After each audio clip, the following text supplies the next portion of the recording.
99 news అనుక్షణం ప్రజల కోసం. నమస్కారం. 99 న్యూస్ కి స్వాగతం. ముందుగా హెడ్లైన్స్. ఏఎస్ఆర్ కాలనీలో గాలి దుమారానికి పడిపోయిన వీధి లైట్లు. కొత్తగూడెం కేంద్రంగా రైల్వే డివిజన్ పరిశీలన. రైతుల పక్షపాతి కాంగ్రెస్ ప్రభుత్వం. కాకి ధైర్యం అంటే ఇదే. గుడివాడలో మట్టి తవ్వకాల పేరిట భారీ స్కామ్.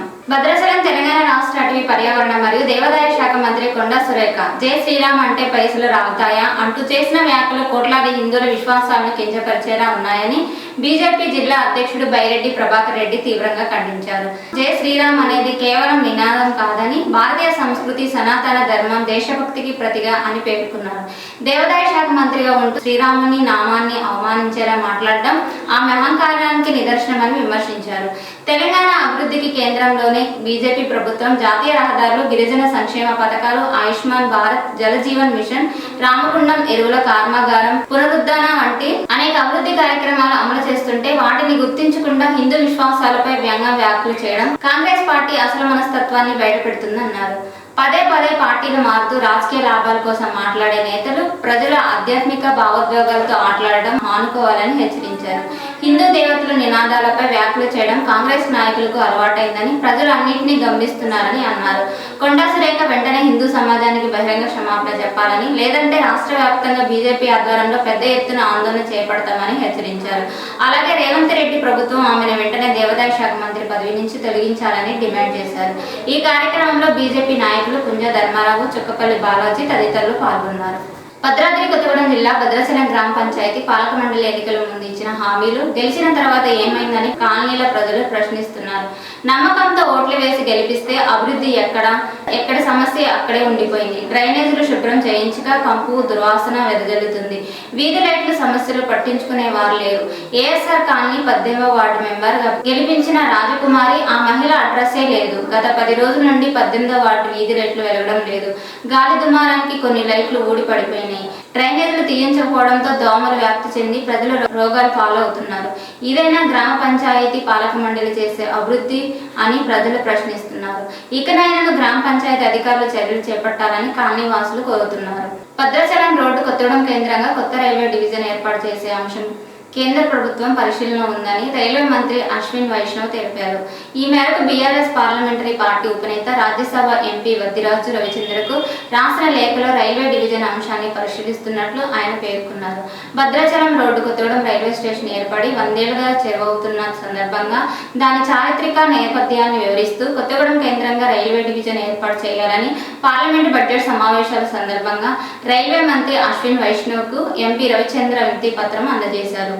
కొత్తగూడెం నుంచి కీరండోల్, మల్కాన్గిరి, కొవ్వూరు రైల్వే లైన్లు ఏర్పడితే తెలంగాణ, ఛత్తీస్గఢ్, ఒడిశా, ఆంధ్రప్రదేశ్ రాష్ట్రాలకు అనుసంధానంగా ఉంటుందని ఆయన మంత్రికి వివరించారు. ఈ వినతికి స్పందించిన అశ్విన్ వైష్ణవ్ ఈ సూచనను రైల్వే ఉన్నతాధికారుల పరిశీలనకు పంపామని, పూర్తి కాగానే తదుపరి చర్యలు చేపడతామని కేంద్ర మంత్రి ఎంపీ రవిచంద్రకు రాసిన ప్రత్యుత్తరంలో బదులిచ్చారు. భద్రాద్రి కొత్తగూడెం జిల్లా సుజాత్ నగర్ ప్రజాపాలన ప్రగతి ప్రణాళిక రైతు వార్షోత్సవంలో భాగంగా సుజాత్ నగర్ రైతు వేదికలో రైతు సహకార సంఘం ఆధ్వర్యంలో ఏర్పాటు చేసిన రైతు అవగాహన సమావేశంలో జిల్లా గ్రంథాలయ chairman Pasupuleti Veerababu, society chairman Mande Veera హనుమంతరావుతో కలిసి టీపీసీసీ జనరల్ సెక్రటరీగా నాగా సీతారాములు పాల్గొన్నారు. ఈ సందర్భంగా నాగా సీతారాములు మాట్లాడుతూ రైతులు ప్రభుత్వం అందిస్తున్న పథకాలను ఉపయోగించుకోవాలని అన్నారు. అలాగే రైతులకు ప్రభుత్వం అందిస్తున్న పావుల వడ్డీ రుణాలను తీసుకొని వ్యవసాయ అభివృద్ధి చేసుకోవాలని కోరారు. పాడి పరిశ్రమ, గొర్రెలు, మేకల పెంపకానికి ప్రభుత్వం రుణాలు మంజూరు చేస్తుందని తెలిపారు. రైతు బంధు, రైతు బీమా రైతులకు రక్షణగా నిలుస్తున్నాయని పేర్కొన్నారు. ప్రభుత్వం ప్రవేశపెట్టిన కొత్త పథకాలను వివరిస్తూ ఏ పంటలకు ప్రస్తుతం బహిరంగ మార్కెట్ డిమాండ్ ఉందో క్లుప్తంగా రైతులకు వివరించారు. ప్రభుత్వంతో పాటుగా వ్యవసాయ అధికారులు రైతు సంక్షేమం కోసం నిరంతరం కృషి చేస్తున్నారని, వారి సలహాలు, సూచనలు తీసుకొని అధిక దిగుబడి పొందాలని అన్నారు. ఈ కార్యక్రమంలో Kothagudem society vice chairman Kuchipudi Jagan, Sujatnagar తహసీల్దార్ కృష్ణప్రసాద్ తదితరులు పాల్గొన్నారు. తిరుసుక్ నగర్ పరిసరాల్లో అర్ధరాత్రి 12 గంటల నుంచి తెల్లవారుజామున 3 గంటల 30 నిమిషాల వరకు కొనసాగిన ఈ స్పెషల్ ఆపరేషన్లో సిపి సుమతి చూపిన ధైర్యం, తెలివితేటలు పోలీస్ వ్యవస్థకు గర్వకారణం. కామన్ లేడీగా నిలబడి ఉన్న ఆమెను టార్గెట్ చేస్తూ అసభ్యంగా ప్రవర్తించిన ఆకతాయిలను ఒక్కొక్కరిని కట్టడి చేయడం ద్వారా మహిళలపై జరుగుతున్న వేధింపులు నిజ స్వరూపాన్ని వెలుగులోకి తీసుకొచ్చారు. అసభ్య పదజాలంతో వేధించిన పోకిరీలకు ఈ ఆపరేషన్ గట్ హెచ్చరికగా మారింది. మొత్తం 40 మంది ఆకతాయిలను అదుపులోకి తీసుకున్న పోలీసులు వీరిలో ఎక్కువ మంది విద్యార్థులు, ఉద్యోగకారులే కావడం ఆందోళన కలిగించే అంశం. ఈ ఘటనతో సమాజానికి ఒక బలమైన సందేశం వెళ్ళింది. మహిళలపై వేధింపులు చేస్తే ఎవరైనా సరే చట్టం ముందు తలవంచాల్సిందే.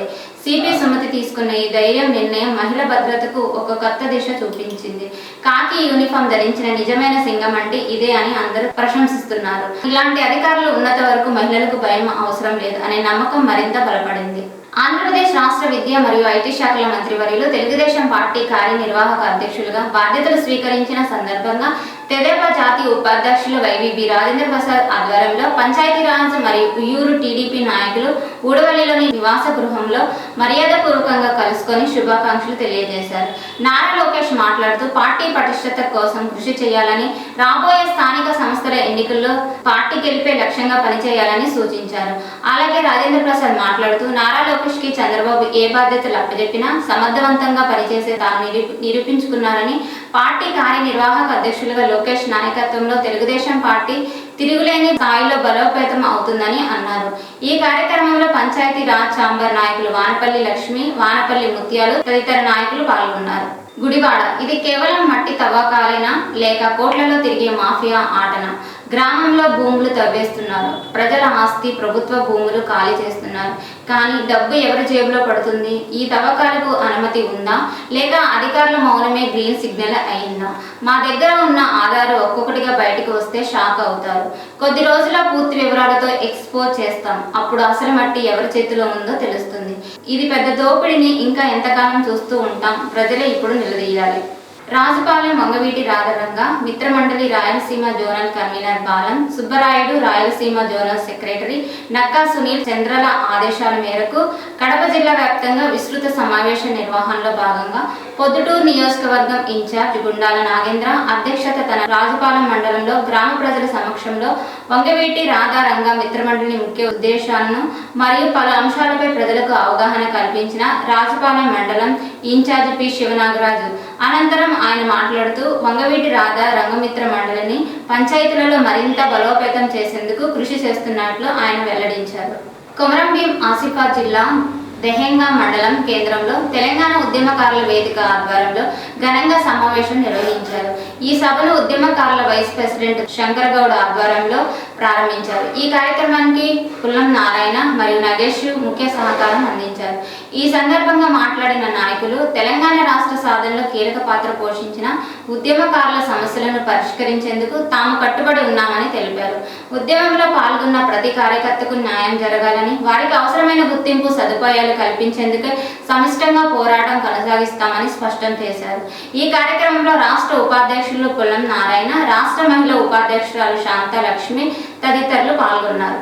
శ్రీ సత్యసాయి జిల్లా శ్రీనాథ్ కళ్యాణ మండపం నందు ఎన్పి కుంట మండలం కౌగన్పల్లి పంచాయతీ తూర్పు నడింపల్లి కాట్లగంటి నాగిరెడ్డి కుమారుడు నాగమల్లారెడ్డి వివాహ రిసెప్షన్ కార్యక్రమంలో పాల్గొని నూతన వధూవరులను ఆశీర్వదించిన వైసీపీ రాష్ట్ర కార్యదర్శి పూల శ్రీనివాస్ రెడ్డి మరియు మాజీ ఎమ్మెల్యే అత్తర్ చాంద్ పాషా. ఈ కార్యక్రమంలో ప్రజాప్రతినిధులు, వైసీపీ నాయకులు, కార్యకర్తలు పాల్గొన్నారు. ఈ వార్తలు ఇంతటితో సమాప్తం. 99 న్యూస్ అనుక్షణం ప్రజల కోసం.